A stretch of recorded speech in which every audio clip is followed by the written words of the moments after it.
Di balik cadar, Aisyah, bab 21, pesta, seminggu kemudian. Perkembangan kesehatan mental Lela dari hari ke hari semakin menunjukkan kemajuan.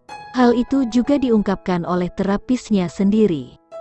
Alhamdulillah, istri Anda menunjukkan kemajuan yang berarti. Zain tersenyum senang. Iya, alhamdulillah. Aku tak pernah lagi bermimpi buruk seperti sebelum-sebelumnya. Tak lagi dihantui oleh kilas balik dan kenangan buruk masa lalu.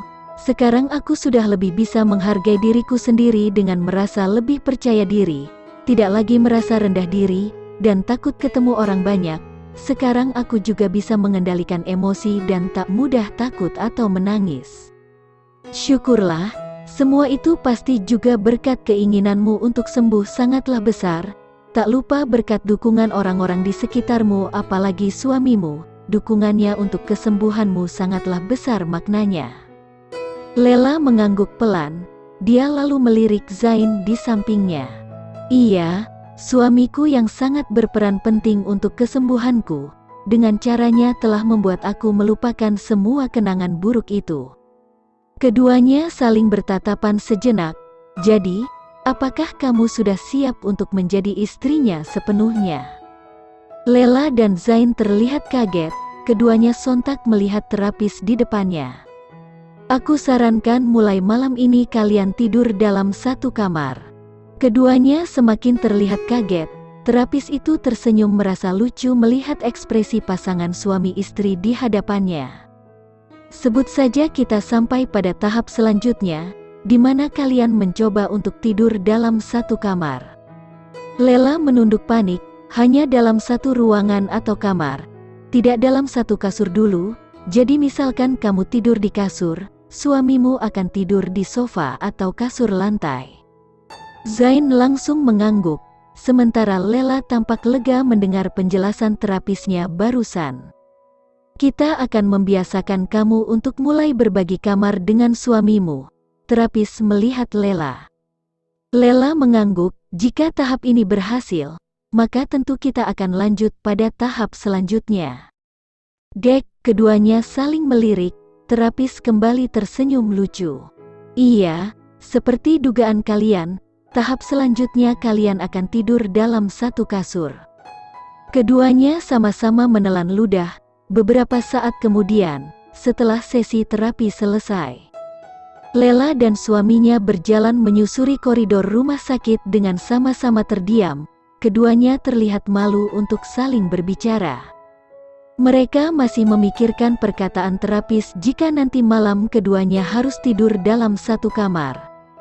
Nanti malam teman kantorku mengundangku ke acara ulang tahunnya, ucap Zain tiba-tiba mengagetkan Lela yang berjalan di sampingnya. Lela mengangguk, iya tidak apa-apa jika malam ini pulang terlambat, jawabnya masih sambil berjalan menunduk. Tidak, bukan itu maksudku. Zain menghentikan langkahnya. Lela pun menghentikan langkahnya juga. Apa kamu tidak akan pulang malam ini? Tanya Lela. Bukan. Zain menggelengkan kepalanya. Lalu, Lela heran. Aku ingin kamu juga ikut denganku. Lela kaget. Aku ikut, iya. Sekalian aku ingin memperkenalkan istriku pada teman-temanku. Lela tak segera menjawab. Dia kelihatan bingung. Hanya acara santai, pesta ulang tahunnya di rumah, bukan acara besar. Semua temanku ke sana juga membawa pasangannya masing-masing. Bagaimana? Tanya Zain penuh harap. Lela melihat suaminya sangat mengharapkan jika dirinya ikut. Baiklah. Lela mengangguk. Zain tampak senang. Nanti malam setelah salat maghrib aku akan menjemputmu. Iya, malam hari. Lela terus melihat ke arah luar jendela mobil sambil memperhatikan padatnya arus lalu lintas yang dilewatinya. Sementara Zain yang menyetir di sampingnya tampak sesekali melirik sang istri dan memuji penampilannya yang cantik. Walaupun wajahnya tertutupi oleh cadar, dia yakin jika kali ini Lela berusaha untuk tampil berbeda dari biasanya. Terlihat dari baju yang dikenakannya yang sederhana namun berhasil membuatnya tampak semakin anggun dan bersahaja. Keduanya terdiam tak banyak bicara hingga akhirnya mereka sampai di tempat acara. Kedatangan keduanya disambut hangat oleh tuan pesta juga yang lainnya. Beberapa orang menghampiri dan menyapa Lela sambil memperkenalkan diri. Sebagian ada yang merasa takjub melihat istri teman mereka yang selain berhijab juga bercadar. Namun tak sedikit yang mencibir penampilan Lela yang menurutnya norak dan sok agamis. Mereka mencoba menahan tawa memperhatikan penampilan Lela yang menurutnya tidak pantas berada di pesta ini. Berkat sebagian teman suaminya yang bersikap ramah padanya, Lela sudah mulai merasa nyaman. Dengan sekelompok wanita dia duduk dan berbincang bersama. Sementara Zain memperhatikan dengan senang istrinya tampak mulai akrab dengan teman-temannya. "Suamimu terus memperhatikanmu diam-diam," ucap salah seorang wanita berkata pada Lela sambil tersenyum. Lela langsung melihat suaminya yang memang tengah memperhatikannya dari kejauhan. "Ya wajarlah, namanya juga pengantin baru," ucap salah satu dari mereka. Semuanya kompak tersenyum, sementara Lela hanya menunduk malu. "Aku juga pernah mengalaminya. Awal-awal menikah adalah saat yang paling indah. Inginnya kita tuh berduaan terus sama suami di dalam kamar. Apalagi suamiku kalau di rumah dia tak pernah mau berjauhan denganku. Maklumlah hasrat laki-laki kan memang tinggi." "Dek," Lela langsung melihat orang yang terus berbicara di depannya. Orang itu tanpa ragu dan malu-malu terus mengatakan sesuatu yang sebenarnya tabu untuk dikatakan di depan orang-orang. Beberapa orang ada yang tertawa merasa malu sendiri, namun ada juga yang malah menyahuti dan menambahkan. Sementara Lela, dia termenung. Mendengar orang-orang terus berbicara di depannya, membuatnya menyadari sesuatu hal. Demi untuk kesembuhannya, Zain suaminya telah rela kehilangan haknya untuk dilayani sebagai seorang suami. Hanya karena menikahinya, Zain suaminya menjadi pria yang tak beruntung yang harus menahan diri dan hasratnya.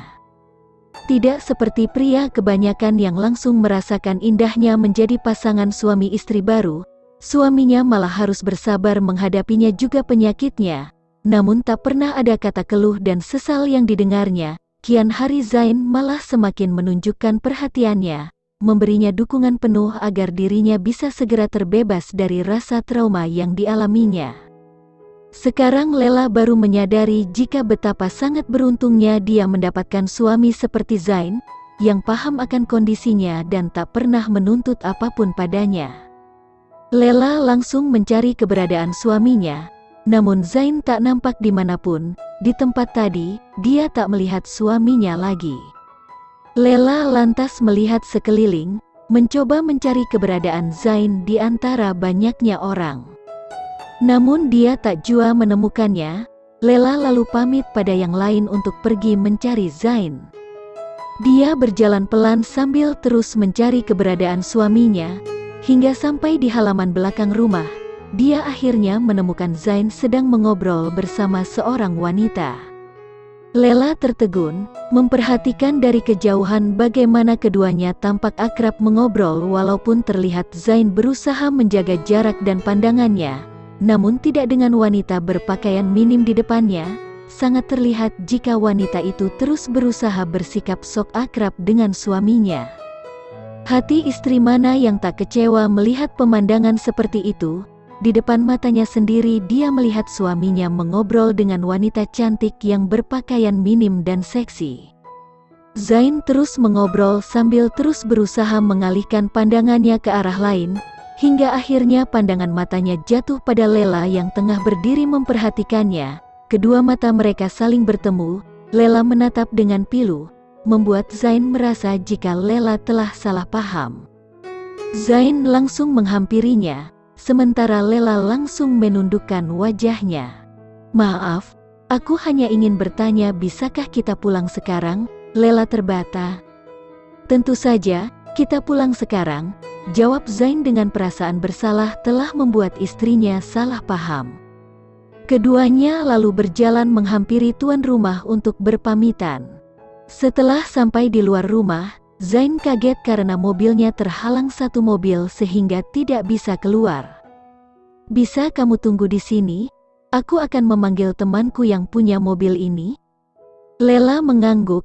Zain masuk kembali ke dalam rumah. Lela berdiri dengan perasaannya yang tak menentu. Tiba-tiba seorang wanita menghampirinya. Rupanya itu wanita tadi yang mengobrol dengan suaminya. "Halo." Lela hanya tersenyum. "Oh, jadi kamu istrinya Zain? Suamimu sudah bercerita banyak tentangmu." Lela kaget. Dia langsung melihat wanita di depannya. "Bagaimana penyakitmu? Apa masih sering kambuh? Apa kalian sudah tidur satu kamar? Atau apakah kalian sudah melakukan itu?" Lela terkesiap.